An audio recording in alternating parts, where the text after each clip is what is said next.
बूढ़ी सास ने सिखाया लालची बहू को सबक।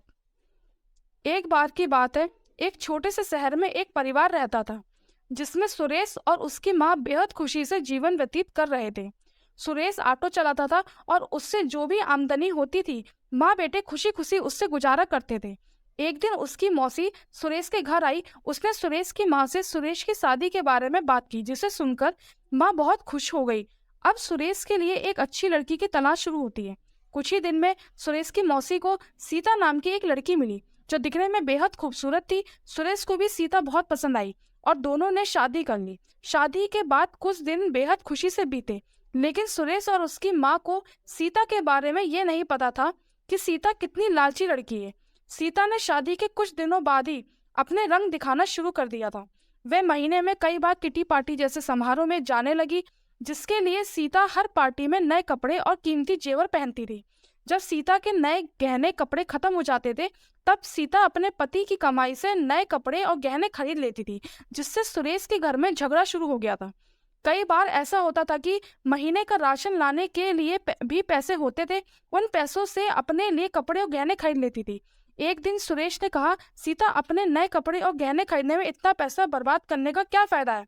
आपको सोचना चाहिए कि आपके पति की इतनी कमाई नहीं है कि आप एक महीने में 10 बार किटी पार्टी में जाने के लिए नए नए आभूषण खरीद कर सके।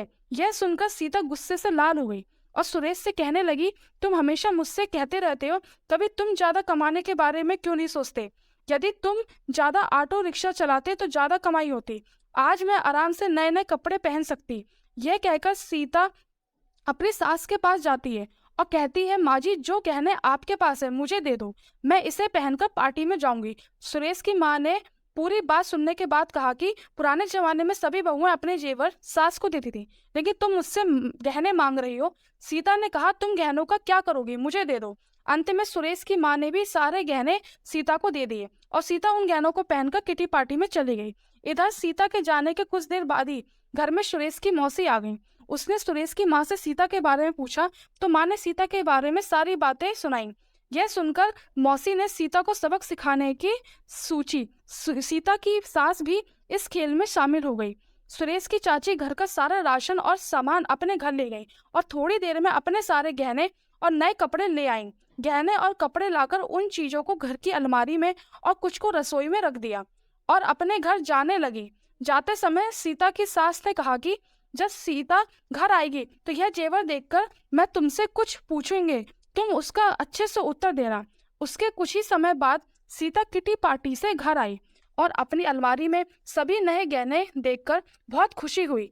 लेकिन शाम को जब सीता रसोई में खाना बनाने गई तो उन्हें फिर से राशन के डिब्बे में नए गहने मिले, जिससे सीता पाकर बहुत खुशी हो गई। उसका खुशी का कोई ठिकाना नहीं था। लेकिन जब सीता ने किचन में राशन की तलाश की तो उसे कुछ नहीं मिला, जिससे वह परेशान हो गई और अपनी सास के पास गई और पूछा कि माँ जी, किचन का राशन कहाँ गया? तो सास ने कहा कि बहू, आपको गहने और कपड़े सबसे ज्यादा पसंद है, इसलिए आज मैंने घर का सारा राशन और सामान बेचकर आपके लिए नए कपड़े और गहने खरीद लाई हूँ। अब आप इसे पहन सकती हो और किटी पार्टी में जा सकती हो। यह सुनकर सीता ने कहा कि ठीक है, मगर खाने के बिना मैं गहने और कपड़ों का क्या करूंगी? तो सास ने फिर जवाब दिया कि अब खाना खाने की क्या जरूरत है, तुम्हें अपनी सबसे प्यारी चीज मिल गई है, तुम्हें इससे खुशी होनी चाहिए। यह सुनकर सीता को अपनी हरकत पर पछतावा होने लगा। तभी सुरेश की मौसी भी आ गई। उन्होंने यह भी कहा कि यह सब मैंने आपको समझाने के लिए किया है कि केवल नए कपड़े और आभूषण जरूरी नहीं है, इसके अलावा दुनिया में बहुत कुछ होता है। और अगर आपको नए गहने और कपड़े पहनने का इतना शौक है तो आप खुद क्यों नहीं कमाते और उन पैसों से सारी चीजें खरीद लेते? और सारी बातें सुनने के बाद सीता को सब कुछ समझ में आ गया और अब से उसने फिर कभी ऐसा करना नहीं किया और अपने पति के कमाए हुए पैसों में खुशी खुशी रहने लगी।